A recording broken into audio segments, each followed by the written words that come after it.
thank you for coming tonight. And we are also streaming on Facebook Live, so thank you to our online audience as well. This is our third event in the 2017-2018 series.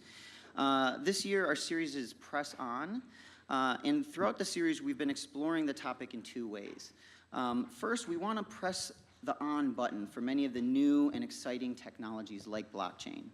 But also, we realize that throughout the innovation process, there are sticking points, and we want to use this forum to encourage those facing some challenges to press on in the face of those sticking points, or in the face of adversity, or the challenges that come with new technologies. So if you're tweeting, or if you're posting or anything tonight, please use the hashtag #PressOn. I also want to thank our sponsors, because without our sponsors, not nearly as much of what we would do would be possible. So Artifact Group, iSoft Stone, Freelock Computing, Puget Sound Video, and of course Town Hall and Seattle University. Thank you guys for your support. Tonight's MIT Enterprise Forum will explore how we build a blockchain ecosystem right here in Washington State. We're already the capital for cloud and a lot of other great technologies that are coming out, and why can't we be the same for blockchain? To help us with that discussion is Lawrence Lerner, who will moderate the discussion. Lawrence has recently been appointed the CEO of Archain Holdings. Archain is a production studio focused on growing the blockchain ecosystem and has raised $12 million to date as part of an investment fund for seed stage and Series A companies. Archain has an additional focus on blockchain education, providing content and talent to build sustainable businesses and platforms. And we'll do a little giveaway at the end with some Archain as well. Without further ado, I'm going to toss that over to Lawrence and let him get started.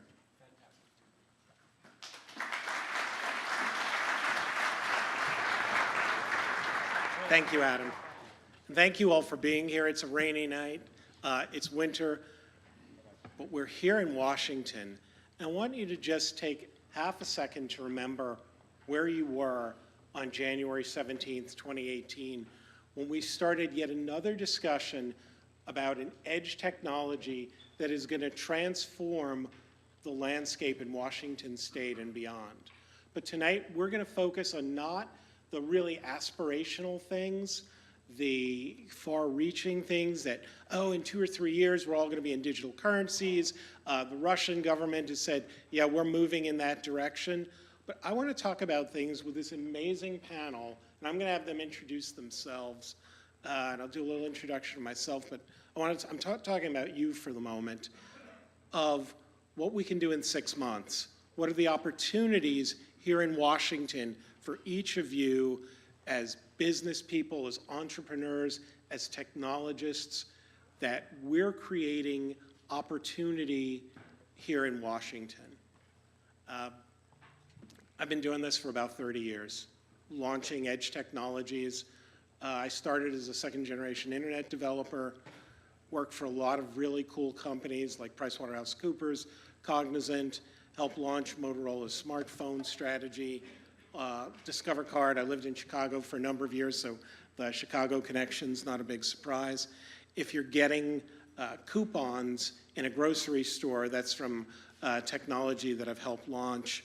Just lots of cool things. I started in the crypto space on the first generation in the 90s with DigiCash, Mondex, eCash, things that they kind of died off pretty fast because we didn't have the infrastructure. We didn't have what we have here today of always-on computing, compute resources. The phone that you've got in your pocket is more powerful than the first server I launched to run point-of-sale systems at a university. So you know how far things have come. You're probably all in technology and touching a lot of great things. I've been working with, thank you, blockchain for about 3 or 4 years. As Adam kindly noted, I've become CEO of Archain Holdings. Archain Cooperative, which is a companion company which is building the 3rd generation of blockchain technology, and we will scale up to 40,000 transactions a second enable many, many different kinds of transactions and streaming throughput that you haven't seen in other chains. And there's other people building those technologies, but a lot of our core team, the founder Greg Meredith, is here in Seattle.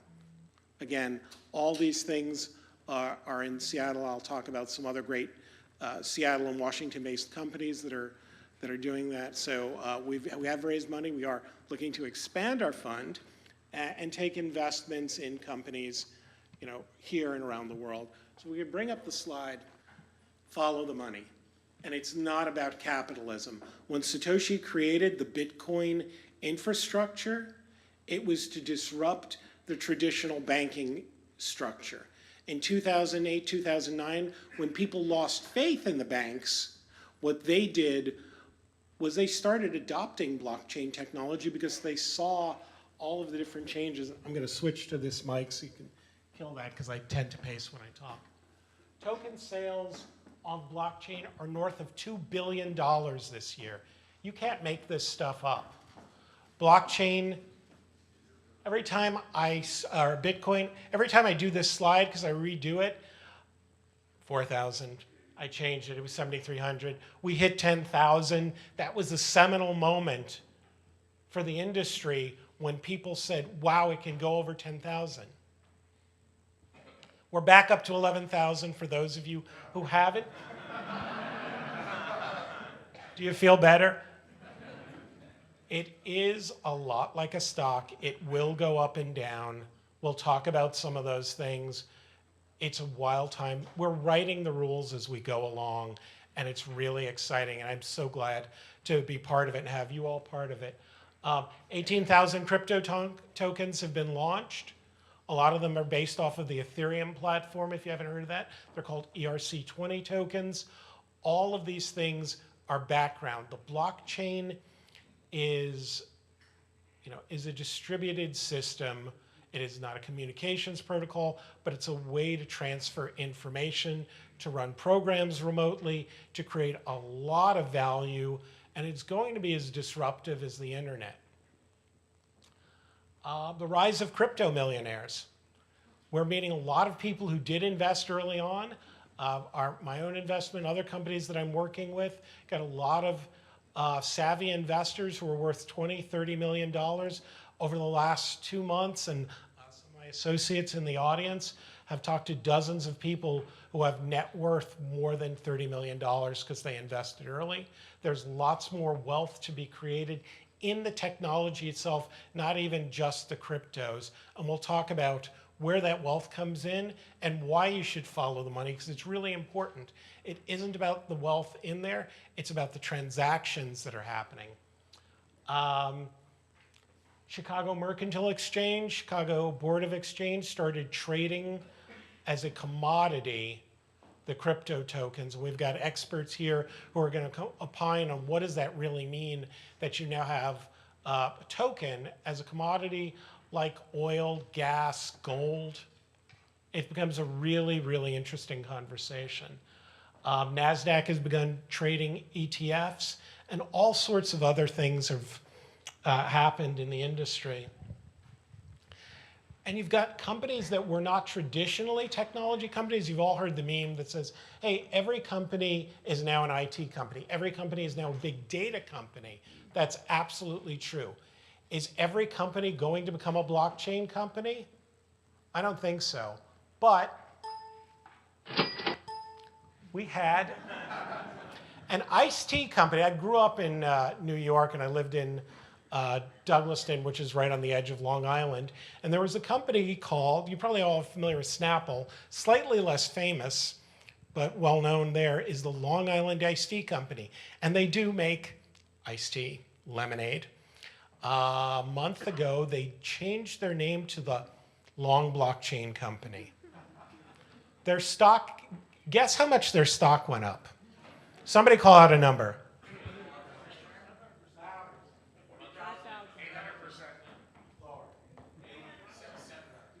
184%. Who said 200? See me later, I'll give you a prize. I'm serious. You can't make this stuff up. It is happening now.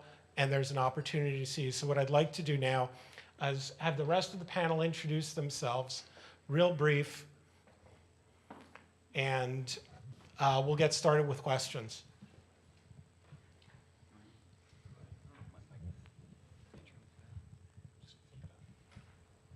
Hello? Oh, perfect.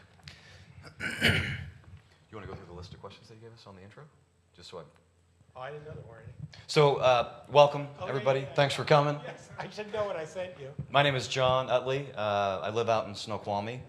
And Lawrence reached out to me about a month ago or so and asked me to be a part of blockchain. And I resoundingly said yes. And when he asked me to talk just briefly about who I am and what I'm doing in blockchain, so I may come across a little sentimental on some of my comments, but I also may come across as like a conspiracy theorist as well. So just don't judge me. That's my disclaimer. So I'll say this. I work at IBM, and if any of you are familiar with IBM, we're the #1 company globally for blockchain. So no comment. And then I lead the, we have sectors at IBM. There's 6 sectors. There's like financial, there's healthcare, and I lead the industrial sector. So if you think of companies that make things, so like Tesla, GM, Ford, Apple, Cisco, here in Washington, like PACCAR, Boeing. So those are the accounts that I work with. And I probably have, at last, we're doing a big kind of shift right now, but at last count, I probably have, and I'm on the sales side, so I'm definitely not the smartest person in this room, but I probably have about 3,000 or so sellers, running around North America. And I'll say this, at IBM, we have about 300 or so products, and this is not meant to be an IBM commercial, but there's a reason why I'm telling you this. But we have about 300 or so SaaS, software as a service offerings, and my #1 pick, I call them, lead-in plays or sales plays with attach plays. But at our level, like at the enterprise level, our lead-in play is blockchain. If we just mention blockchain, and I'm worried about where this video might go, but if we just mention blockchain, that's an in with the CEO or the CIO. We get the door open and we get a seat at the table. So that's what I do. Now locally, I'm also this is a 10-second commercial because I'm looking for some help. But we're launching the Seattle Government Blockchain Association. And you're probably wondering why I go from the industrial sector to the government sector. And selfishly, the reason why I said, yes, I'll take this, is I just wanted to learn as much as I can about blockchain and surround myself with it. And I'm going to tell you why I decided to get into this. So if you're interested in joining, because I think we have maybe 6 or 7 members, but if you're interested, love to talk to you afterwards. So this is where I might get a little sentimental, like maybe just 2 more minutes. I saw a video on YouTube University, which is my favorite channel, and bear with me, give me 30 seconds on this one. If you go back to the 1400s, there was a big event there. It was the printing press, right? So back in the day, only the anointed had the ability, from a learning experience, but the printing press changed all that. It was a massive event. And then if you fast forward to the 1900s, there was the thing called the engine that came out for planes, trains, and automobiles. Changed the world. It was a big event. Then if you fast forward to when the internet came out, big event. Well, now what they're saying is the next big event is blockchain. So when I heard that, I decided, and this is where I'm going to get a little personal, I turn 50 next month. I'm like, what the heck am I going to do? I want to kind of retire. I want to work at Starbucks when I'm 60. But what am I going to do to add value in my 50s? And so I decided to kind of dig in deeper on blockchain. And there was a number that stood out to me. By the year 2025, it's going to be, now it changes every day. Every day. But potentially, at a minimum, it'll be about a $6 or $7 trillion space, right? By the way, the slide that Lawrence had up there, the market cap on the very first slide, the market cap, which a week ago, the market cap in the cryptocurrency space was about 850 billion. Now, for any of you that own cryptos, this was a rough week. I think this morning when we woke up, it was like at 500 billion? 600. 600. But here's the good news. The good news is by the end of 2018, and I won't go into details why, but the forecast is that crypto market will go to a minimum of 5 trillion. And I'm not a financial analyst. Exactly. So let me tell you why I got into it, and then I'll pass the mic. But this is why I got into it. I've got 2 boys. I live out in Snoqualmie Ridge. If any of you have been out there, we live in a bubble out there. The worst thing that happens to my boys is their alarm didn't go off to go to school, which is probably a blessing for them, right? So this is why I love blockchain. I was down at the Bill and Melinda Gates Foundation not too long ago. There's a friend of mine that works there, and he shared this with me. There's 2 or 2.5 billion people in the world that do not have access to a bank account, right? So what he shared with me is the Bill and Melinda Gates Foundation, combined with the United Nations, they're on a crusade to give these people access to a bank account. So this is where my conspiracy theorist, my love for banks kicks in. Banks will not give them access to a bank account because they don't have enough money. The banks can't, if there's any bankers in here, I apologize. But it's too expensive for banks to pick them up as a customer. And so what the UN and the foundation is doing, they're on a crusade to give each one of these people a $30 cell phone. And when you have a $30 cell phone, in cryptos and blockchain, that's your bank. And now those people have access into the flow of money. And this is where I get a little sentimental. That to me is why I got into this, is because at the end of the day, blockchain provides trust, and trust is the new digital currency, in my opinion, and it is here to stay, and it's going to change the world. So that's my why statement. That's why I got into this. So I think that's it, Lawrence. Awesome. Thank you, John.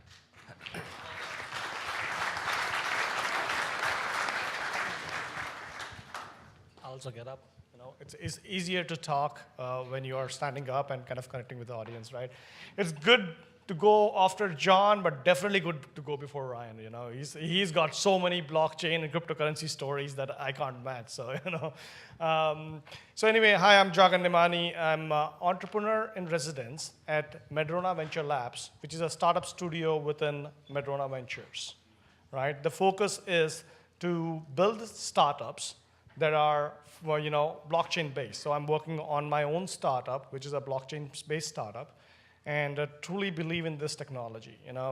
I've had years of B2B experience, business to business kind of dealing experience in insurance industry, in telcos, in enterprise, in networking, and so on and so forth.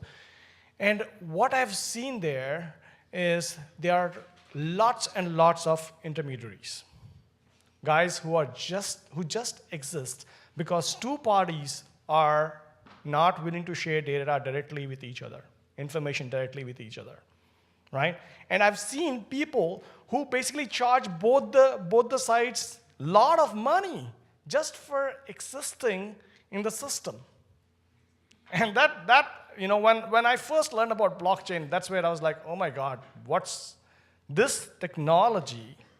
And not talking about crypto or anything of that, this blockchain technology can disrupt a lot of industries. A lot of these multi-million dollar intermediaries will go, right? And that's what got me super excited and said, hey, I'm going to build startups in the blockchain space. So that was my motivation to come in. And again, enterprises move slowly. They're used to doing certain things a certain way for decades. The intermediaries are there for a reason, and they've been there for decades. So it's a slow process, but there is definitely light at the end of the tunnel. People are excited about blockchain. They do see the benefits of it, and they do want to get control back, from the intermediaries. So that is there. And so, IBM's got a big brand name, so if IBM sends an email with blockchain and gets a meeting, okay, IBM's brand name is also there. But when a no-name entrepreneur with a company that is not even established sends an email with blockchain, still gets a meeting, it's hot. All right? Thanks a lot, guys. Thank you, Jagan. So I guess I have to stand up. Is that the deal? My name's Ryan Strauss. I'm an attorney at Fenwick & West, and I, along with some folks in the audience, help lead the blockchain group, which is expanding daily. And I actually started out in the space somewhat similar. Started out in the space, I don't want to say when, but in 2010-ish. Unfortunately, I didn't buy a bunch of Bitcoin. That's what he always likes to hear me say, how I'm not rich and how I should be, which is true, but he may like hearing it. I don't like saying it. So I started out as a banking lawyer, starting a bunch of community banks. That used to be a thing, right? We used to start banks. Around 2008, 2009, that stopped becoming as much of a thing. Instead of starting banks, we were closing banks. It wasn't real fun. It was just different skill set. Not really something I enjoyed too much. So as it happened, around that time, I was working with, sort of on the side, working with retailers on their loyalty and prepaid programs. At some point, and this says how smart I am or not smart. At some point, I realized that those prepaid and loyalty programs were really similar to deposit accounts in a lot of ways. I know, a real stretch, right? But so, and around that time, the Bitcoin white paper hit my desk, and I thought, geez, I can take this skill set, right, this compliance skill set that I've developed working with banks, and instead of closing banks, I can help non-banks offer financial products and services.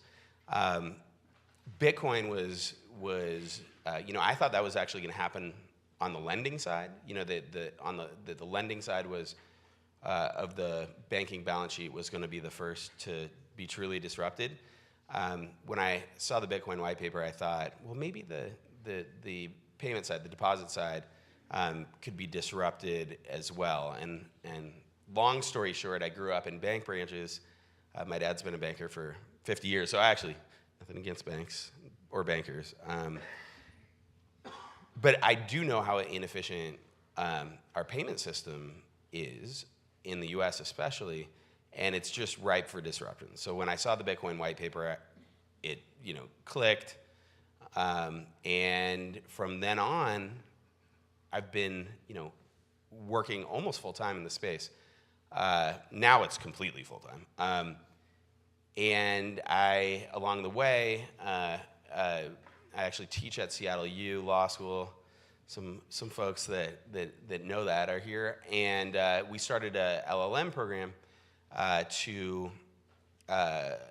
with a focus on educating sort of the next generation of fintech lawyers. And it has a big blockchain focus.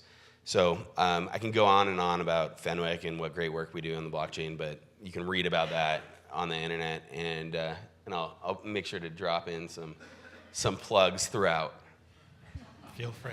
And they are our lawyers. So we've got 3 really interesting points of view, so let's jump into it. Forget about crypto for a second. IBM is building its own blockchain infrastructure.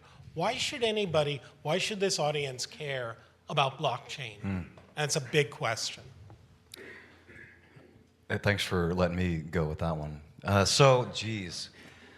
would say, and I'll keep it to Washington, and I have to be careful with what I say because we're under NDA with certain accounts. But I mentioned 2, so we'll start with maybe Boeing.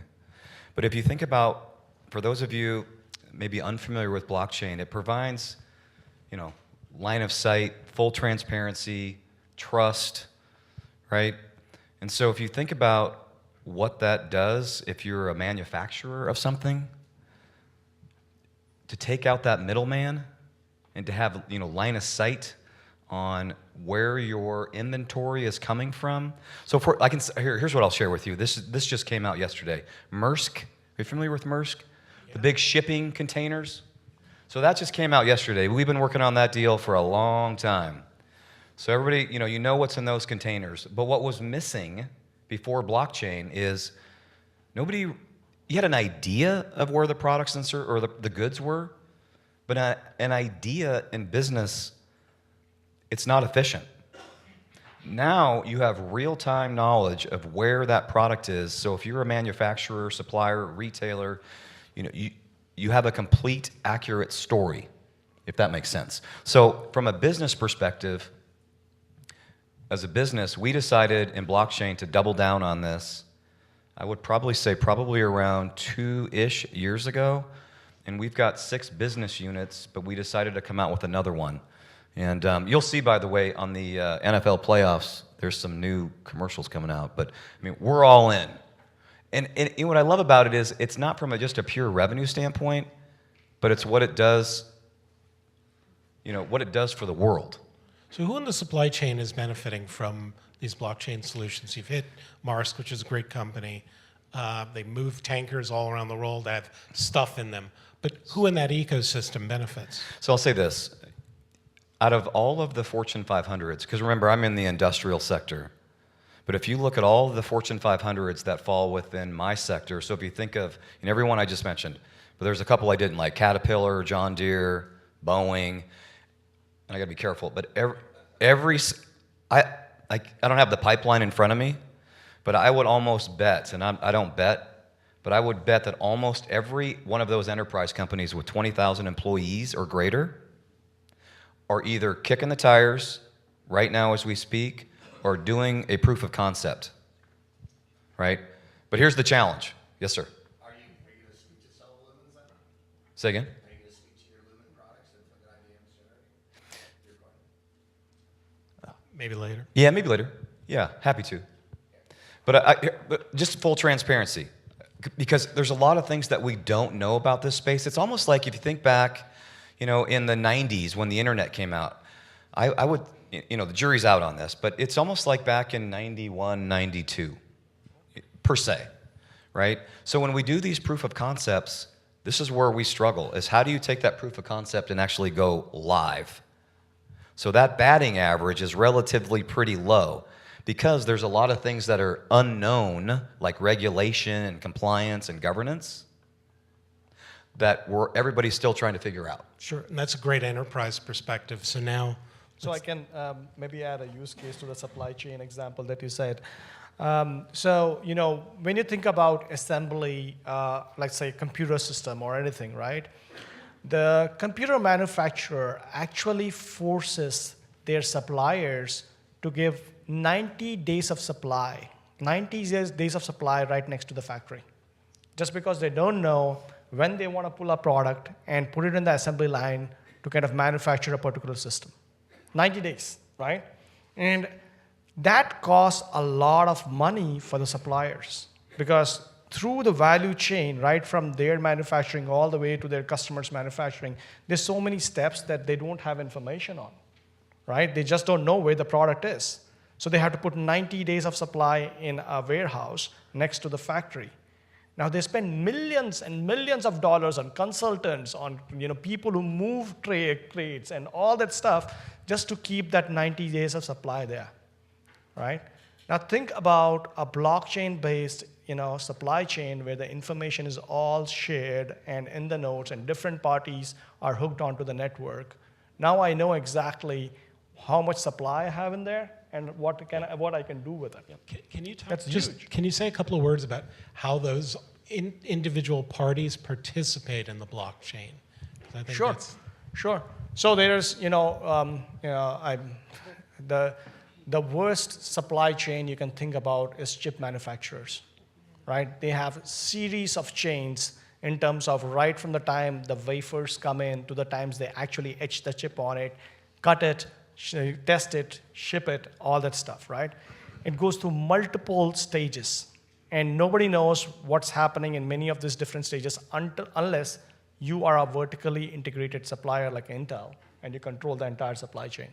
Then you might know, because it's your company, right? It's your company. You can build whatever you want to kind of control all the information and get it in the right place, right? But if you don't, and you rely on different suppliers to kind of provide you the product and build your product, integrate the product, kind of get it all the way to the end, then you really don't know about it. And then you rely on your suppliers to kind of either come and integrate their systems into yours, which they hesitate to do, or actually come in and input their data into your systems. And you've got to be a pretty powerful manufacturer to force that on your supplier. So everybody has their own data or knowledge centers, if you will, about what's happening, and nobody shares with anybody. And then in the end, the result is whatever happens, it happens, right? And if you think about that, and if you think about enterprises as such, enterprises have had technology to optimize everything within their control, right from their supply chain all the way to e-commerce, to getting interaction with their customers, managing their employees. They have had technology to optimize all of that. Now they're using artificial intelligence on top to say, hey, how can we get better and smarter and get ahead of everything that we have optimized? But isn't there the opportunity for those smaller players to now participate in those nodes, the mining operation of creating that technology and sharing that information much faster and cheaper? There is, definitely, right? There is definitely. Now, as these enterprises are looking outside their boundaries, they need exactly that, where different companies are able to put the relevant information on the blockchain, which people are either mining, or it's a private blockchain and it's shared across all the different participants, and they know exactly what's happening outside their organizational boundary, right? So this is what excites me about it, is like the information flow. So let's get Ryan's perspective.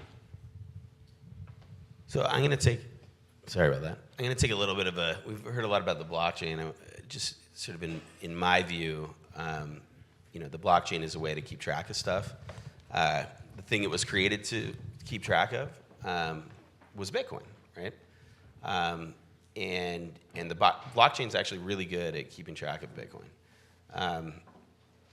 It can keep track of other stuff, right, other than just Bitcoin. In fact, I could run a script that I have on my computer and create Ryan coin, right? You may or may not. In this market, maybe you'd buy it. I wish that was a joke. I'm not doing a pre-sale right now. Anyways, the blockchain's really good at keeping track of native data.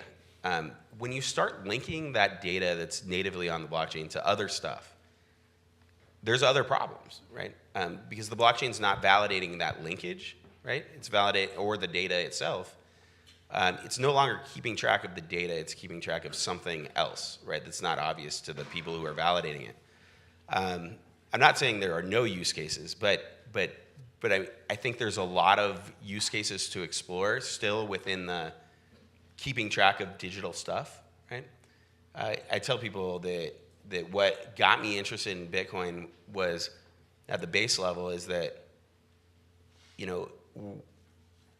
property, this is me with my law professor hat on, but property is the association of identified who's, right, specific legal entities, people or whatever, and specific what's, rights, things.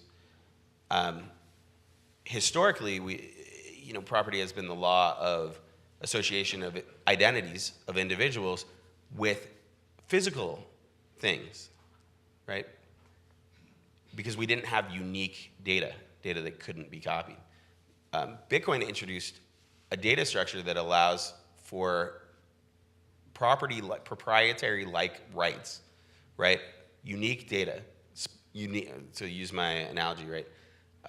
Unique what's that are natively digital. And that fundamentally, to me, is what I'm excited about with the blockchain, and it was what I started out being excited about, and what I continue to be excited about. what I'm just a little bit skeptical about is when you do too much linkage,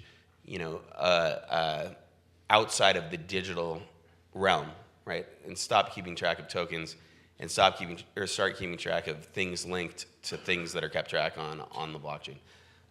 It just becomes fundamentally more difficult to align the incentives for maintaining an accurate record. So that's my token. I can do the opposite, right? I can do the token negative side, but that's my token-centric spiel. That's awesome. So it leads into the next one. Well, that was a good long set of answers for this.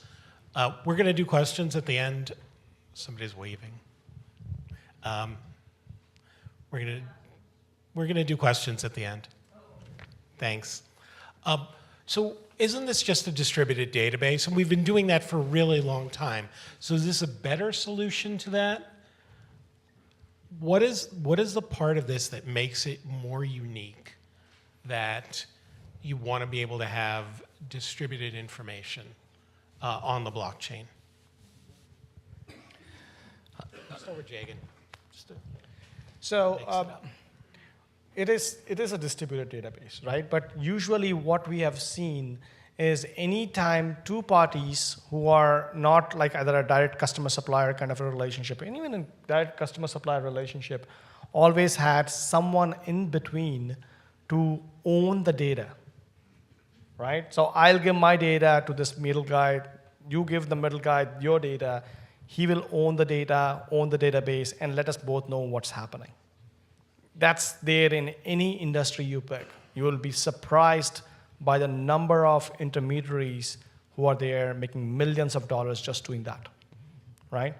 Now suddenly this has given the power to say, hey, I don't need that because my node can host the data, your node will be in sync, and by the way, anything that I write onto it or you write into it, it'll sync, it is time-stamped. We can do a mechanism to know which is the right data, right? And we can, basically control it ourselves, make it more efficient, make it more real time, right? So that has changed, and that is actually changing a lot of business thinking. But still, a lot of work to be done on the business side to say, do we really use this? Do we really let go of the intermediaries? Can we do something more than whatever 5%, 10% I pay to the 5% I pay to the intermediary, right? So that's where blockchain still needs to prove that. But once it proves that, it's going to take off. I got a cool example. This one's a little far-fetched, so just try to wrap your head around this one. So Whirlpool, think of washing machines and the refrigerator. Right now I have two boys and my refrigerator is completely empty, right? So right now we're working, there's companies out there working where machines or need to talk to machines. So machines talking to machines. It's actually happening at a very basic level, okay?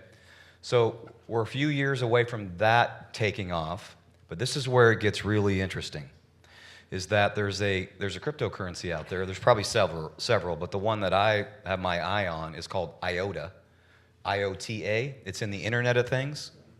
This is where it gets really cool. And I don't even know if I'm answering Lawrence's question. But machines, not only are they going to talk to each other, but they're also going to be able to pay each other, as an example, via the IOTA, if that makes sense, because IOTA is a token.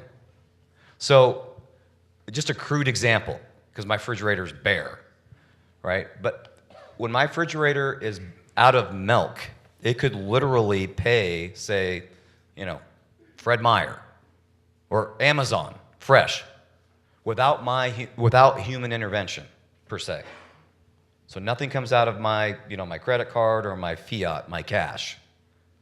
So by the way, if you look up cryptocurrencies, IOTA, I love that because the IoT space is like a $7 trillion space, but it's still a few years out there.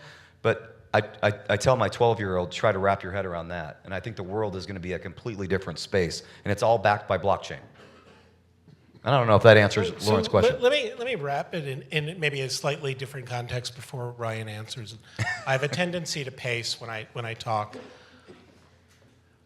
The reason that these blockchain transactions, the reason it's different than just a distributed database is because they're miners, and you've all heard about it in the blockchain space. Every single day, there are more than 600,000 Bitcoin transactions that go on. And miners are getting now paid upwards of $4 each for those transactions. So outside the value of cryptos, outside the value of what's happening in there, there's north of $2 million on Bitcoin alone. It's more than that on Ethereum, and there'll be more on other chains that people are getting paid to save or write data to these databases. And in fact, in one sense, you're getting paid. Who are the accountants in the room? You're getting paid for accounting in a digital realm, and you're getting paid quite handsomely. And the more miners you have, the more mining that you do, the more you get paid. Eastern Washington has the cheapest power in the nation, as you probably know. And that's why there's lots of mining operations out in Moses Lake. So a lot of the reason for doing those transactions is because people are getting paid. And those types of applications will continue as we develop new algorithms for doing that. So let me turn it back to Ryan. So the question, I think, sorry, my voice is going a little bit, but the question I think was why is the blockchain better than a distributed database, right? To me, the answer is that it depends. Like, sometimes it's not, but I'll give you an example of when it is. And that, again, being a lawyer, I tend to get a little nerdy and sort of academic about these kind of things. But the question is, when you have you have a distributed database keeping track of stuff, right? And let's say you're one of the ledger entries, right? It says Ryan 25, whatever that is. What rights do I have to that 25, and against whom can I enforce those rights, right? And the answer is usually with a traditional distributed database, the answer is your rights are a contract right against the person who is operating the distributed database, right? So you have rights not against everybody in the system, right? Just against the operator of the database. Okay, now with Bitcoin, like let's say I'm going to make up a high number because it makes me feel good. Let's say I have 500 Bitcoin. And what rights do I have? Like, and against whom? And the answer is whatever rights that I can go on and on about what the nature of those rights are. But to the extent I have rights, those rights are not enforceable against any single person, right? It's enforceable against everybody. Now this sort of dichotomy is the same as the difference between a license, right, and a property right. It's the same, my favorite example, and this dates myself a little bit, but is when I used to, when I was younger and I'd run out of money and I'd had a huge, usually it was from buying CDs, right? And so I had a huge CD collection, right? And occasionally I would need money and I would go to Warehouse, or Tower Records, and take my CDs in and sell them. And I'd harvest some value, some residual value. My music collection had a, not insignificant residual value. What's the residual value of my music collection today? Yeah, right. And so, I'm not saying the blockchain will change that, but I'm saying it could change that. It could create ways to keep track of things that are not just enforceable against single parties, right? But enforceable against everybody else, like property. So let's go around real quickly. What are some of your favorite blockchain companies? Just Jim, real quick. And local ones are better. I'll give you mine at the end.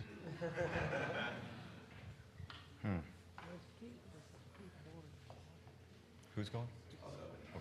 Should I go? I mean, I'm going to name somebody, and I'm going to name it because it's consistent with what I've talked about before. I don't want anybody getting mad at me, any clients getting mad at me because I named one and it didn't name the other. But CryptoKitties. Say it again, say it loud, and say why. CryptoKitties. Like, that's my favorite application, blockchain application. Do I need to? I just said why. Say why. I just said why, because property, right, is the association of who's and what's, right? Specific who's and specific what's. And I'm sorry? I have. And some folks that can validate that too. Yeah, that's what I said. Sorry, my voice is really bad. I apologize. I apologize. And it's based in Vancouver. But the reason why I'm mentioning them and not one of the 100 other companies we work with is that they have taken what I just described, like the natively digital property, and brought that into being with something that is fun and interesting. But fundamentally, what you're doing is you're creating a digital collectible that isn't just enforceable against the issuer of that collectible, right? It's on the blockchain. Yeah. So Jay, you're shaking your head. Come on. So how many of you have been through that internet boom and bust, right? Yeah. So when the internet was booming, every crazy idea out there was getting funded and was hot, and like everybody was talking about it. And suddenly, boom, everything went down because some sense came in and the bubble burst. And as soon as I heard about CryptoKitties, that's the feeling that came into my stomach. I'm like, this is it, right? So, I just hope that the bubble doesn't burst till I raise money. Then it's okay. But it is that. You see all kind of crazy ideas coming up out there. But I believe in the ones that actually do something real, something concrete, like a trusted key, or the ID companies, other ID companies that are out there.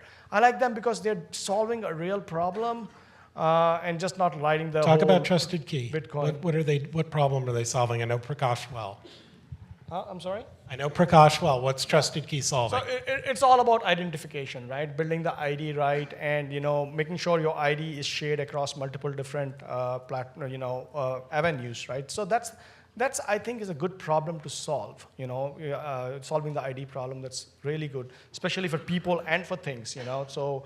That's a good problem to solve overall. So I believe in those things. But the buzz is all over the place, right? Long Island IST, there was a British company actually, information and media company that added blockchain, and their stock price went like 385%. I was disappointed in Long Island IST, really. So, it just worries me about the bubble a bit. John. Yeah, I'll just probably 10 seconds on this. I don't know if they're real ICOs, but my love for banks when I first. But there's a exchange, if you're familiar with exchanges. It's the new version of a quote-unquote bank. But there's a company here in Seattle called Bittrex. That's a good one. Yeah, I hope I see a Bittrex on every corner. Are they going to open up registration? I know. Exactly. And I'd say the other one I'm a fan of, and they're headquartered here in Seattle. It's called Token Report, or tokenreport.com, and they have a list of all the pre-ICOs that are coming out. So they have their pulse. They have their pulse on that, which I think is kind of cool. That's awesome. Right? That's awesome. So there's lots of great companies. I'll give you my favorite. My first love is Archain, of course. But I did a panel 2 months ago. And sitting at the table, and we'll talk about ICOs next, was over $200 million in raised value from companies like Unicorn, which is on the blockchain, but they're opening physical gambling parlors in Vegas. So esports, CoinMe, which is the first internet ATM, again, here in Seattle. They've got physical locations. They used to have, and I think they still do at UW, sorry, Seattle U, of of places where you could go and get Bitcoin with doing all the KYC. They're opening up other financial services. StormX, which was microtasking. Evernym, which is solving some of the other identity problems and writing some of the standards for that. So there's lots of great companies here in Washington to be associated with. And to do that, they've needed to raise money. And money is now coming out of is not coming out of the traditional ways. I talked about crypto millionaires early on, people who have, tens of millions in net worth. So I want to talk a little bit about, and maybe Ryan, you're a good person to start with, just real briefly in sort of everyday terms, what is an initial coin offering, and then why are people doing it? How are they, why are they doing it to raise money instead of going the traditional route? Because I would think that VCs like, Madrona are all over it. So I always struggle with answering this question in simple terms because, I'm a lawyer and I don't do simple. But I mean, fundamentally, and ICO is a really vague term that refers to a bunch of stuff that occurs in the marketplace. I'll give you some examples. I'm not saying these are the only examples, but one is a sale of a current existing token with current existing utility.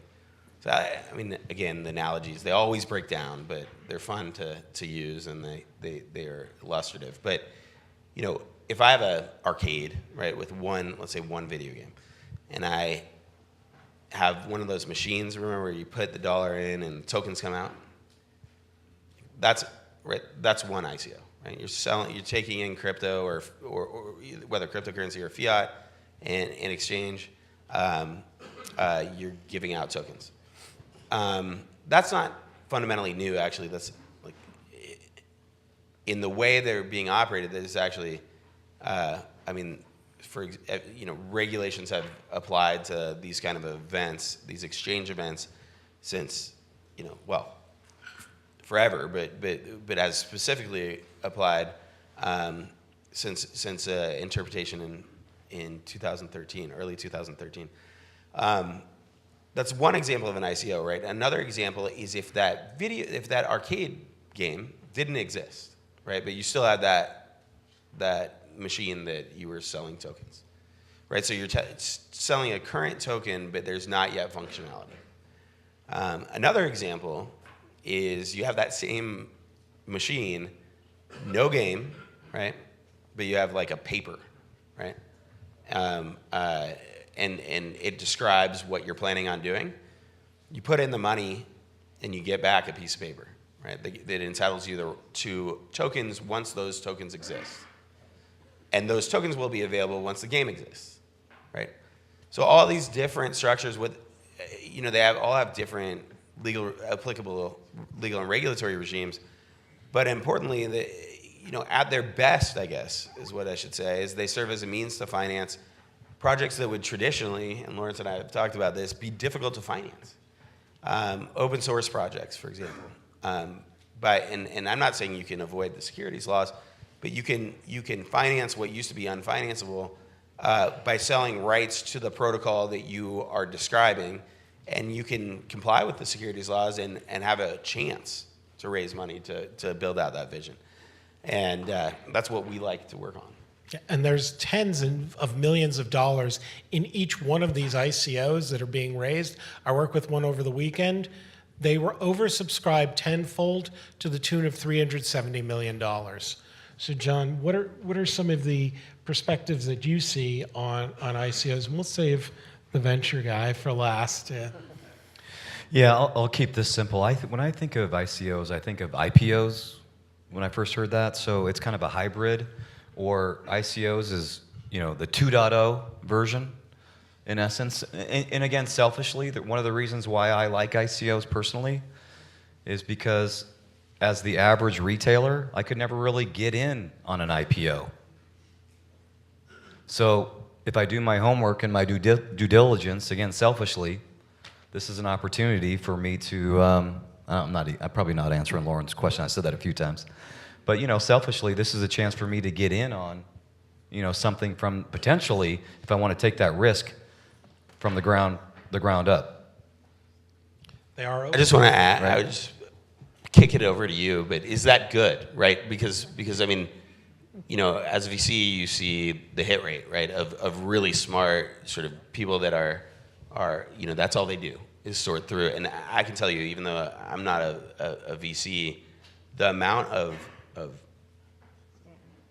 I want to be kind. The amount of projects don't that we're be. not interested in pursuing versus the amount of projects we see, that ratio is pretty low, right? I knew I'd open up a can right there. No, I'm just I curious. should have had I a just want to hear disclaimer. from you whether you think that's a good thing. One thing I want to clarify, I'm an entrepreneur in residence within a VC, so I actually approach the VCs for the money same way any other entrepreneur does. But that's so- perfect. That's So, so can from answer a, the question. from an entrepreneur point of view, ICOs are great, right? This is awesome. You get free money, but at the Define end, that. Wait a minute. No, define that. Why is it free money? free money because you are not giving out any equity in your company to the investors. There are so many different people who are actually putting in money with the promise of having some utility of that coin later in the day. But you can take a portion of that money that you gathered to actually build your company. This is where you go to VCs and give an equity for, give a big chunk of your company to kind of raise that kind of a money. So that's why I call this free money, right? You own your entire equity. Now, but here's the thing, right? People say about, I had excellent ICO and I've raised millions of dollars. That's great. But is it a validation of your business? It is not. All it is a cryptocurrency hype that has gotten people who say, hey, probably this is a way to make money. I want to put some money somewhere, and they put money in that ICO, and that's it.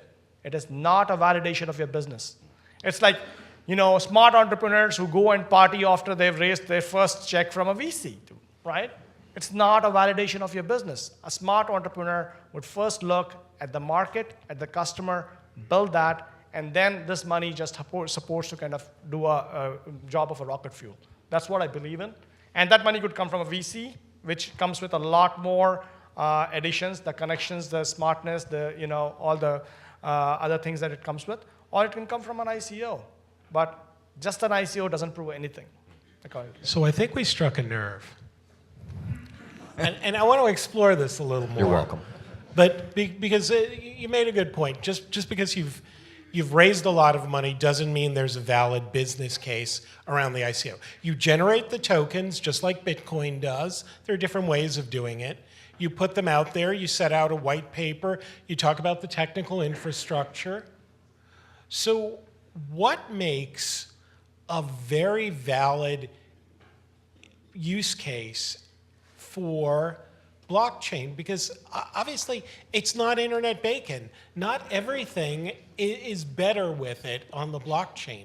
So how do you look at a business and say, this is a really good one, this is investable? Use that, whether it's the entrepreneur or the VC, and they sent you here as a VC, just so you know that. So a really good, one of the ones that I think it was Land Rover or one of the German car manufacturers, I think. What they've done is they are looking at blockchain to put the entire life cycle data about the car on the blockchain so that a customer can access it. I think it was maybe Mercedes-Benz, maybe. It was Mercedes. Mercedes, right? So, and that's amazing. That's amazing because we don't realize how much data a car has or car needs to have through its life cycle. How many hands a car changes even before it gets to its first customer, right? And there's so much data across the different points, right? And then it has multiple customers. So a blockchain solution like that sounds right, that is right? And there's no coin around it right now, but there is a valid use case that I don't have to hide so many service records in my glove box anymore because my car has a blockchain node, has all the information, and anytime I sell, that information is readily accessible to the next owner. So right? businesses with lots of manual handoffs and other things. So we're going to wrap up this last panel bit. And for those of you who've got questions, there's 2 microphones on either side. So if you want to start lining up to ask questions, we'll go free form on those. So, sorry, go ahead, John. One of my favorites, all-time favorites, and it's not in my sector, but is on diamonds. And right now, the diamond industry, all of you are probably aware what happens in the diamond industry. It's got the beginning is a sad beginning, but it's a great ending. What I mean by that, you know what I mean by that? So when it comes out of the dirt, it's a sad way the diamond starts, but when it goes finally gets on the, you know, on the say on the woman's finger as an example, that's the best part about it. But what I love about blockchain is that everywhere for the diamond industry, let's say there's like 10 different, you know, I'm not a diamond person, but there's 10 different entities that asset will touch by the time it gets from the dirt to the finger. And you don't know if that's a blood diamond. You don't know the accuracy of the stone. We never knew that. But now we know the validity of the clarity of the diamond. But more importantly, we know where the diamond came from and who touched that. And you know, to me, about those, you know, those people that are digging the diamonds out of the dirt, you know, that to me I think is a great use case. Let's just, I just want to, I'm not disagreeing, but the other side of that is, right, the blockchain is not magic, right? It doesn't make bad data good, right? So you may be keeping track of some, information connected to a serial number that's embedded in a diamond, but you don't know what that, you're just tracking, a label effectively. Like that's the example I use for the food application. Right, you're not really tracking the food unless you have a mass spectrometer or something that can identify, one package of chicken from another package of chicken, but you're tracking the label, right? And sometimes people, mistakes happen, right? So bad data gets in. So I just, I want to be careful about thinking of again, it's that linkage, right? When you stop keeping track of something that is native to the blockchain, it starts getting harder to validate the underlying data that you're relying on. And so it's just... Awesome. Well, we're going to start taking questions from the audience, hear from you, things that we haven't answered, things that you want us to go deeper on, even if you want to talk about the technology. I'm Alan Boyle with GeekWire, and I feel like you should take a step back and talk a little bit about the technology, I guess, of blockchain, what it is. And I'd love to hear, for example, how Boeing, for example, would be using this. I don't think that they would be buying Bitcoin and trading that around. Yeah, great question. Fair enough. Great question. So let me give you an example. So Boeing, just think of the engine. So like at Boeing, there's probably, at last count, maybe 25 or 30 different use cases. And then we're just skimming the surface. But if you think about all of the components that go in an engine, and I don't know what that number is, but it's a lot. And those components come from all over the world, all over the globe. Say, for example, hypothetically, and at the end game is up in Everett. And that's hypothetical, right? So of all the parties that are involved with the assembly of that engine, those parties will be together as it has to be a consensus for each one of those parties to be a part of the blockchain network. And so that could be, there are multiple manufacturers that are working with Boeing. And if I'm not making any sense, to stop me. I want to take it down. I'm going to make it really generic for a second and take it way down. Blockchain is a series of distributed cryptographic, which means it's math creating a hash or an algorithm that says we write information to a block of data, that data gets written to the next one in the chain and the next one in the chain, and it stacks up a lot like pieces of paper where you're writing information, and think of it as sealing wax. To undo what's done, you've got to break that cryptographic hash, and it creates a record. It's a distributed ledger. You can also run programs remotely on these nodes.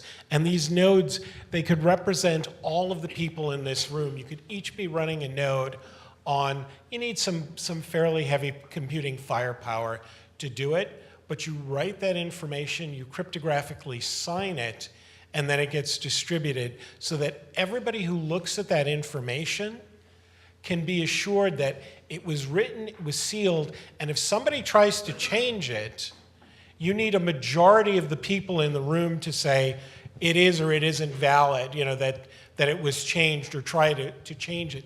That's what a blockchain does for you. In the simplest form, it's a distributed ledger that lets you validate that information because, as has been pointed out before, there's sometimes lack of trust, or in highly regulated environments where it really needs to be written. Is that a helpful explanation? It's helpful. Okay. So if I can answer the Please. Boeing question, if you will, right? Yeah. So Boeing, Feel free to the pace. planes travel all over the world. And when they get to a destination, they need connectivity. They need to connect to the local cell phone network or some other network to be able to kind of transfer the data over, right? Now, Boeing might have SIM card chip from one particular, mobile operator in the world. And when it goes to a different part of the world, what's happening is that aircraft is roaming, just the way you roam with your phone when you go internationally. And the rates could be horribly high and, really high. So with a blockchain network, that doesn't need to happen. When all the telco operators are on a blockchain network, Boeing's engine will be able to authenticate with in any country with the local telco operator and just use the connectivity and pay them. That's the simplest way of doing it. Today it doesn't happen. Make sense? Do you want to follow up or should we go to the next? I think I mentioned the blockchain is a way to keep track of stuff without having a single party responsible for keeping track of it, and with rules about how that sort of like a scorekeeper without a single point of failure with the scorekeeper, right? Like, so you have a scoreboard without a single scorekeeper and rules for changing the score. That's a good example. Depends on the blockchain, but yeah, let's say that. It's majority rule by mathematical proof. Well, actually, just for clarification, Computational majority. whoever is in the blockchain network, they agree on if it's a majority or 2/3. It's all a consensus. Yeah, it's based on the rules. So exactly. Yeah, whatever the consensus model is that they would like to have, if that makes sense. Awesome. Hey guys, so it's kind of cool to be here and learning from all of you individually. Introduce yourself, because I think, and what you're doing. I'm Alex Ortiz. I put together the Slack group for Blockchain Seattle, and it's grown to about 250 members, a lot of really great, passionate, and smart individuals throughout the city who just want to learn and grow and connect. And I've been learning from hopefully all of you at some point, and if you give me enough time, it'll happen. I guarantee it. So if you've been following me on LinkedIn, you know that I'm a big believer that technology can and should be used to solve problems and create a better world, and solve problems that we haven't been able to address through human behavior and existing institutions. So when I hear that the United Nations World Food Program is sending money on an Ethereum blockchain to Syrian refugees in Jordanian camps to buy groceries, and they're scanning their eyes with an iris scanner, and it's checking their biometric data against a UN database, and then in near real time, they're able to buy groceries on a blockchain, I can get excited about that, right? I want to think of a future where blockchain technologies are helping solve issues like homelessness here in Seattle, or where students in Garfield High School are using blockchain technologies to eliminate inequality. So how do we get to that state? What are some of the social, legal, or technical obstacles to blockchain solutions being deployed to millions and billions of people?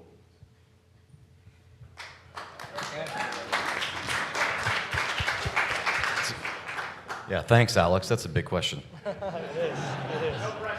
And he's probably had coffee with anybody in Seattle who's worked on blockchain or has heard about blockchain. I think the better question is, who in the room hasn't he met? Yeah.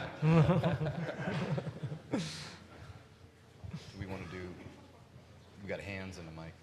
Well, does anybody want to answer that? Well, I'll give you my answer. I'll give you my answer. So, Alex, there's a lot that we don't know. So like, we'll go back to Boeing. If Boeing can have their own blockchain network with their vendors, one of the challenges is how does one blockchain platform talk to another platform, right? So, from a consensus standpoint, how do we cross that chasm? So the examples that you gave, there's more that we don't know in terms of like regulation, governance, things like that. And that's what we're trying to figure out. I think that's what 2018 is going to be a good year for, is what the regulation, the governance, the requirements, what that looks like. So, if there's a little blockchain over here and a little one over here and a little one over here, how can we get all three of those to talk together? Sure. Right? How do we cross that chasm? Did I hear lightning? And there's, Yeah. And then the people are still not ready yet. Enterprises are still not ready yet, right? They like talking to people who say blockchain, but most of it is just to learn and be up to date so that they know that they're not behind. But they're not ready to make that change yet, right? So eventually the blockchain will go through this entire, peak and this entire buzz that it has around it.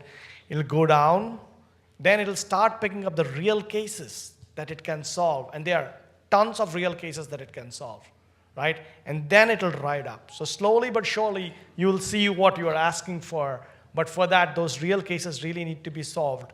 And the pain in those real cases really need to be solved. The Syrian example, perfect. A lot of pain gets solved. We have to find many more of those. Slightly different spin. A lot of people in the blockchain space are trying to build decentralized applications that remove the traditional infrastructure, that move things directly in from a social cause. That's what they're trying to do. So for example, people who are building systems that do atomic swaps are trying to get rid of the traditional exchange system where you can go peer-to-peer with coins, with technology. Companies like Cora Network, which are building bridges, and it's not a disruptive technology. It's building a bridge between traditional central banking and to the individual people. So those disenfranchised people who don't have bank accounts, we've brought up examples like that, where they can do them directly. There are the mindset of the developers in the blockchain technology is very different than it was. I think that may be a slightly different answer. So let's go to this gentleman. Hi guys, I'm Chris. I'm a contributor to the Hyperledger project and have built the blockchain program for T-Mobile here in Seattle. And what I want to know is, we've all kind of heard about the supply chain use cases, the ICOs, and what we're doing in cryptocurrencies. I'm interested to hear what your guys' perspectives are on how smart contracts are going to disrupt the enterprise space without the big splash of these technologies that we've all heard about. So somebody want to give a definition of smart contracts, and then let's start with. That's a legal question. It isn't a legal question. I mean, the joke is smart contracts are neither smart nor contracts. Exactly. And you heard it here. Exactly. But it's basically, IBM calls it chain code, right? Basically what it is it's code that is there, and it's an agreed upon code. It has a business rule that is agreed upon by the different parties within that blockchain network. And that says that, okay, if this happens, this code executes, and hence this party needs to pay this other party something, or needs to transfer this data from here to there, or some transaction needs to happen when a certain condition is met, right? That's what chain code really is. That's what a smart contract really is. Now you can use that smart contract many different ways, right? You can use that smart contract as a miner, and especially in a private permission blockchain, to build the consensus, you can use a smart code so that you don't have any miners. And very, very important in an enterprise use case because they don't want miners, right?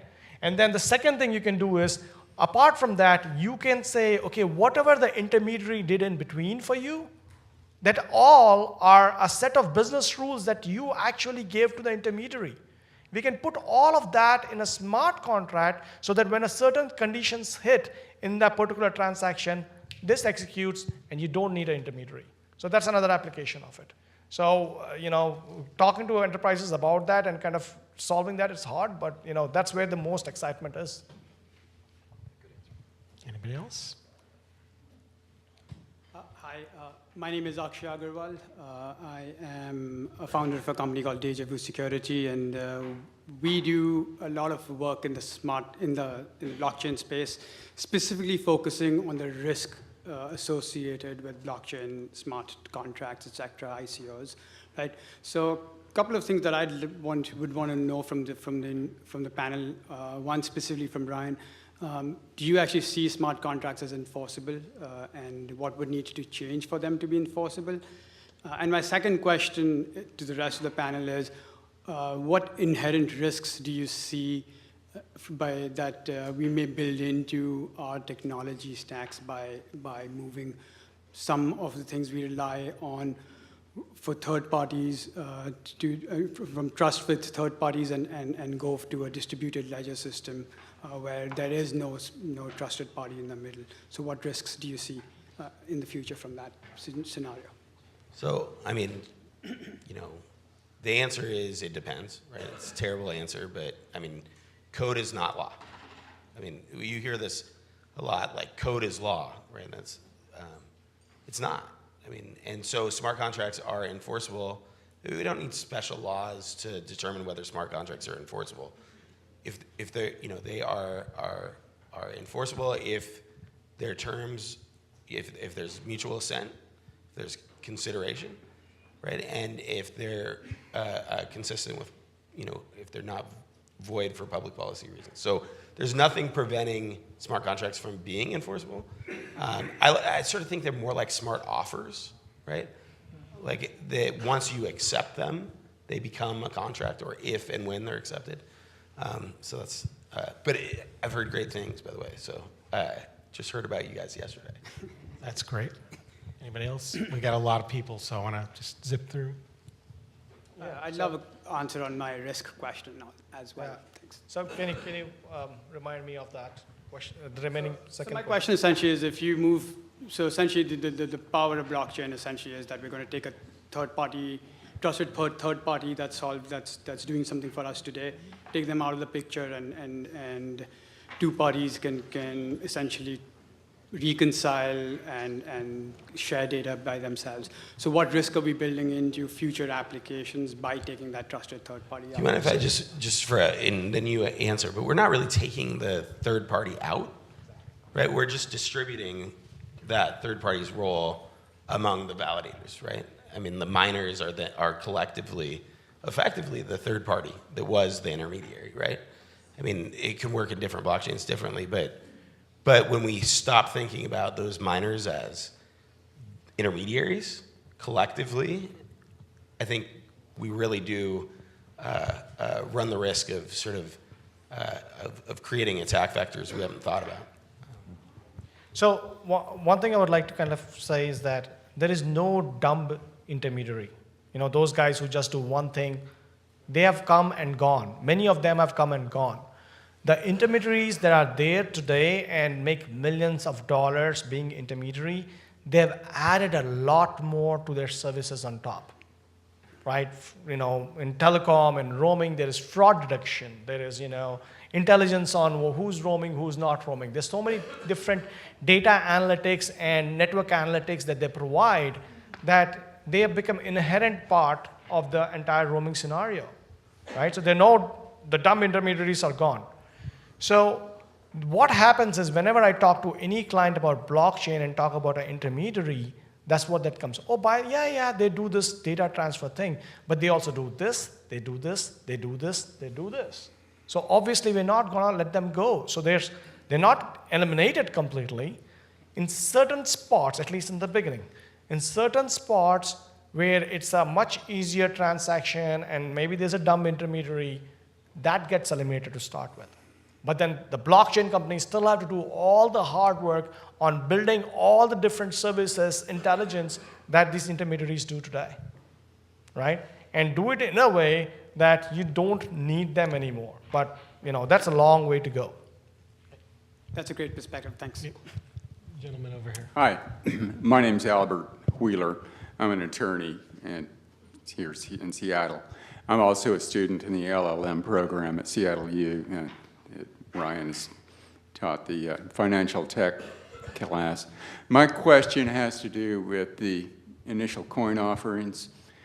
Specifically, if there's a startup that wants to raise capital through an ICO, if they don't register as a security, then they might trigger securities laws. And if the investor, if the endeavor goes belly up, then the investor might have a right of rescission, which means they have to pay back all the money. So my question has to do with the disclosures made when they're raising this capital. And specifically, do you have to tell them, don't expect any profit based on what we do when you invest this money? And if you do that, does that severely contract the pool of prospective investors for your new platform? That's a super specific question. That's a Ryan question. I'm sorry, I'm not making fun. I'd say, first of all, there's, and I'll let Ryan finish it because he's the expert, but what happens with ICO, once you say you're doing an ICO, you're saying you're registering your security, number one. Number two, we look for, you've got to be either an accredited investor in the United States, and there are certain rules around that, or people go outside the country. So and the SEC is trying to come up with more regulations, but there's more ICOs than they can actually handle.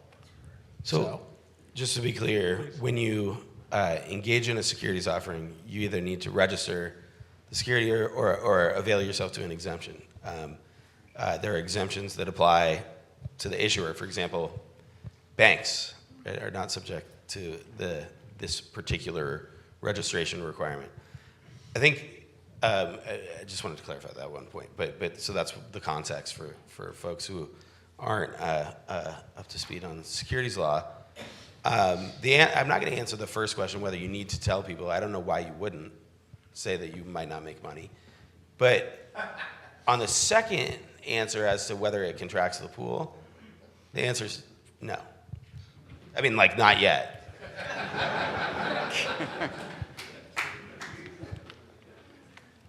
Seriously. I mean, that's it. I mean, well, I guess my question specifically is, don't you want to say in your white paper, don't expect any profit based on what we do, because that would trigger registration under Howey? I was just saying, so, I mean, we can talk about that question, sort of a specific legal advice, but I would say that the second part of that, whether it matters, right? And the answer is, it's not going to affect.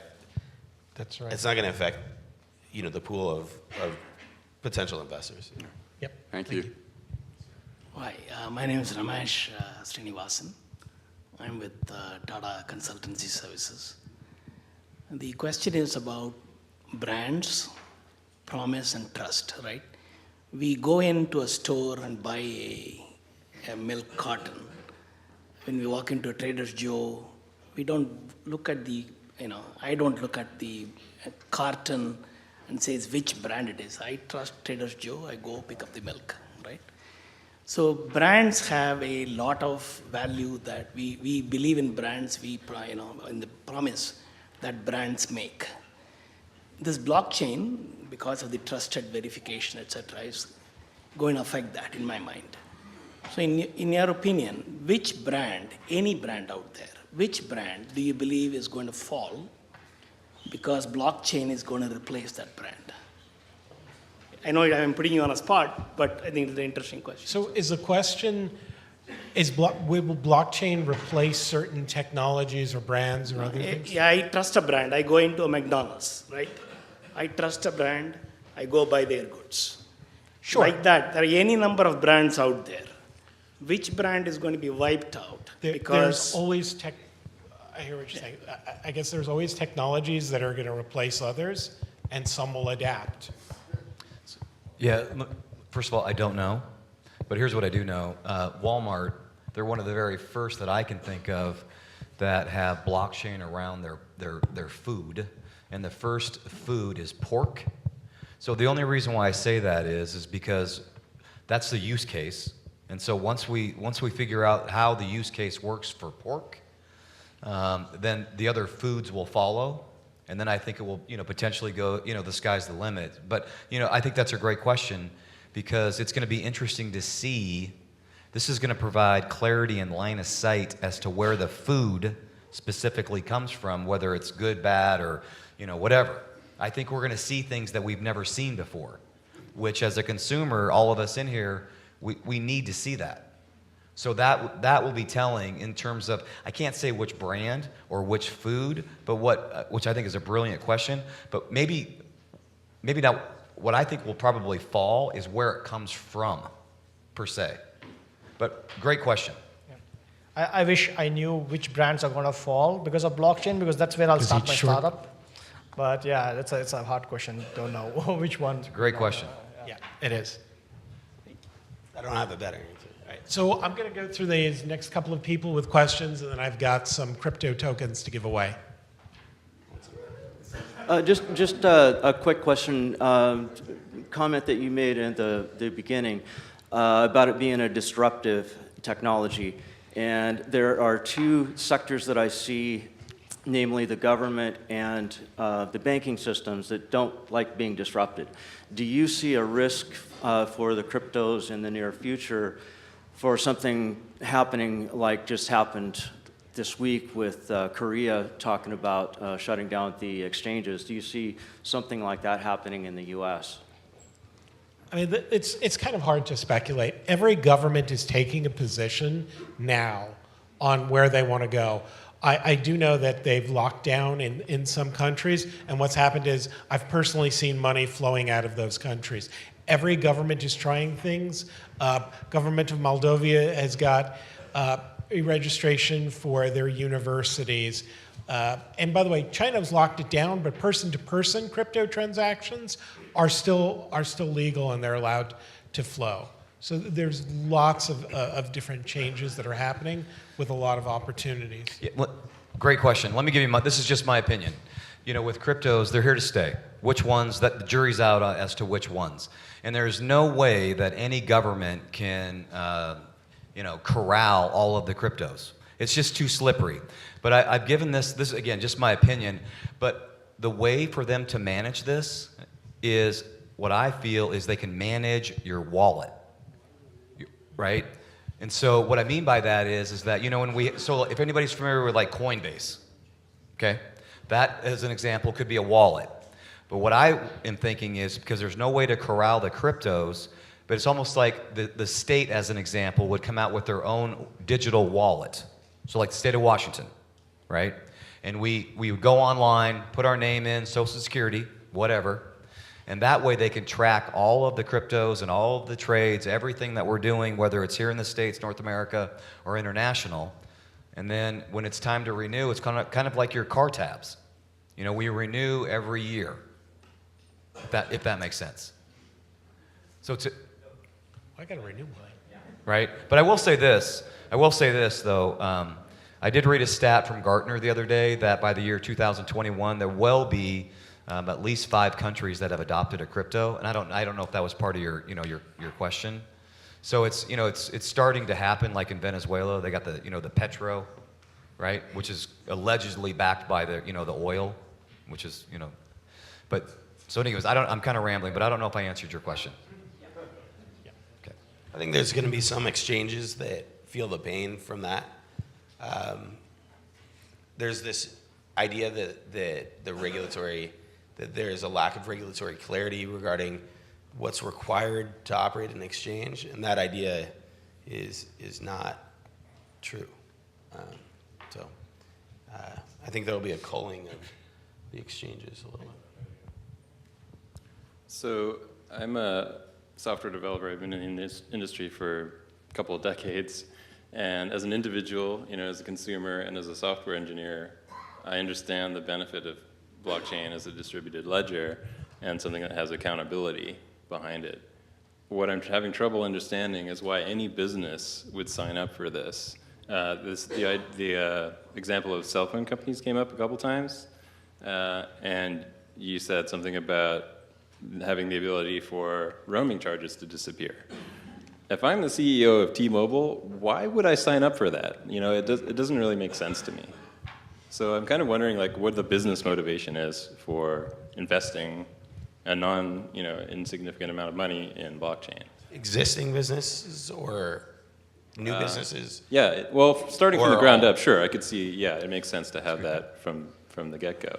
But a business that's been around, has an established customer base, existing patterns of revenue that they're, used to, why would they make a transition into blockchain? Great question. No, it's a good question. Yeah, so I'll use Walmart as an example. Just by trying to have blockchain with their food and their produce, it just sets a good, in terms of their image, per se, right? But then also, if you think about all of the middlemen that are involved with the transactions of the assets taking place, potentially those middlemen could potentially be cut out, right? So then you think of the efficiency, and then just the bottom line, in terms of the cost savings to the business. It's as kind of simple as that. That's right. That's a start. I'll give That's you where 3 start. very tangible examples, starting with T-Mobile. Onboarding. Getting people signed up is still a manual and paper process, and there's a lot of paper shuffling that has to happen to do credit checks to see if you're credit worthy to have the phone. In the insurance company, it's the same issue. I spoke to the insurance industry 2 months ago. Onboarding people for property and casualty or commercial, healthcare, there's a lot of paper and manual handoffs that need to happen. If you could do that on the blockchain with things like zero knowledge proofs and be able to move the paper process out, especially for the government portion of it, 30% off the top, that's an immediate impact for them. Yeah, another example, I work with Chevron and ExxonMobil. So there's probably 30 to 35 use cases within those oil and gas companies. But just one of the use cases that we're talking with Chevron as an example is just how to simply track the barrels, right? And the ROI that we came up with Chevron is they would literally save a little over north of $1 billion. And so when you're in the oil, that's a really competitive market right now, as everybody knows. So $1 billion to a company like that is a big impact towards the bottom line. So I know we're starting to run out of time, I know. so let's keep our answers shorter. I don't know if wanna that helps. get to all the people who are standing. Hey, But it's really as simple as that. Yeah, it's just TCO. Exactly. Yep. But I will tell you, that's what everybody struggles with, is how do you cross that chasm, right? Yeah. And to prove out that ROI. Thank you. I'm David. I work with a few local teams on blockchain projects, and I thought I'd ask a bit more of a fun question. So today we talked about like digital currencies, non-fungible digital assets, identity, supply chain. But like, what use cases are you guys most excited about in both private and public blockchains, and like a quick 1 or 2 liner as to why? I'll go. Mine's around government and voting. I think we would have the voting. Because we all know how many people vote today. We know how difficult it is, right? But with blockchain and voting, you could do it from your PC, you could do it from your home. And I think the elected officials, once we have blockchain, we're going to see a completely different set of people in the White House with blockchain. So would this be like, are you talking like a private network where the government runs it, or like a public network? That's a great question. This would be something that would be definitely not run by. There's startups right now, and I can't remember the name of them, but they're actually. What?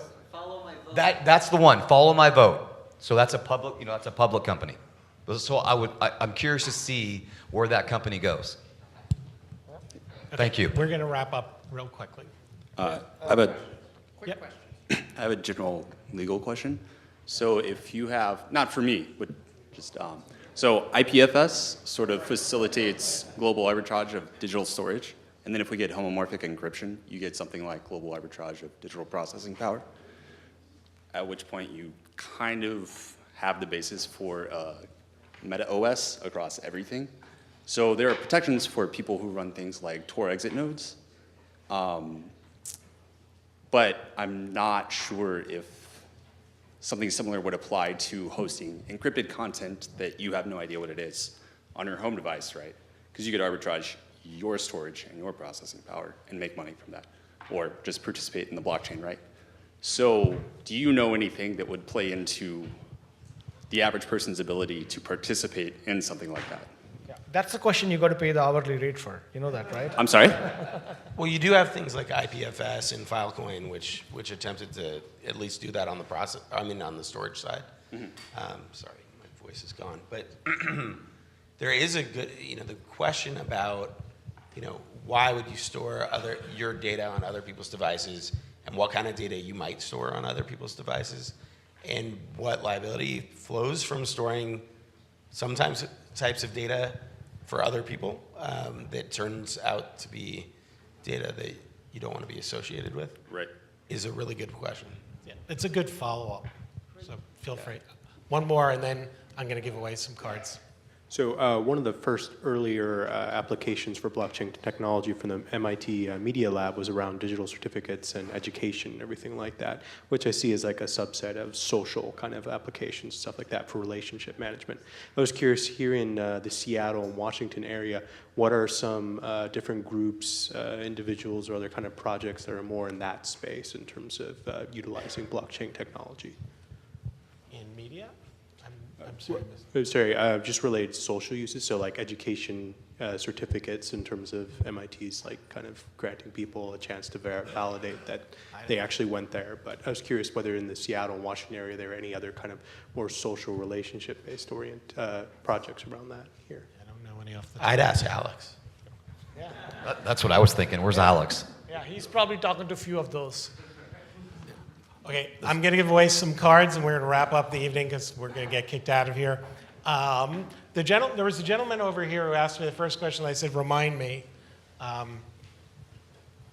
Could you, Jordan's generously volunteered to ring. So these are rock cards. These are the tokens from my company. When I loaded these cards, they were worth about $10.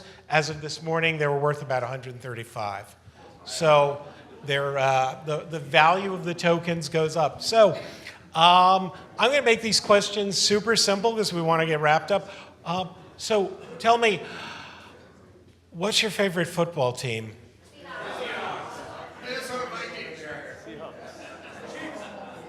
Sorry? The Chiefs. What's your favorite forum for coming to see events tonight?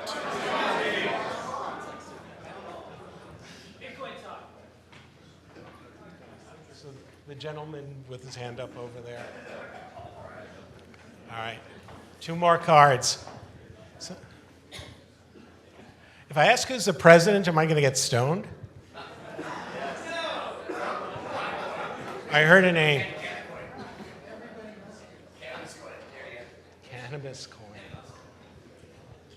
Is cannabis legal in Washington State? Yes. Y'all are super aggressive. Let me give it to the lady back there in the hoodie.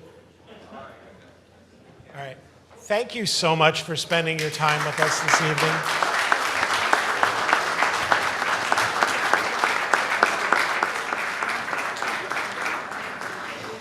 Thank you, everybody, for coming. I want to just let you know that we are offering memberships. So if anybody wants to purchase a membership, they're $50, and you will be able to use today's ticket cost towards the cost of that membership. So see the sign-in desk on your way out if you're interested in that.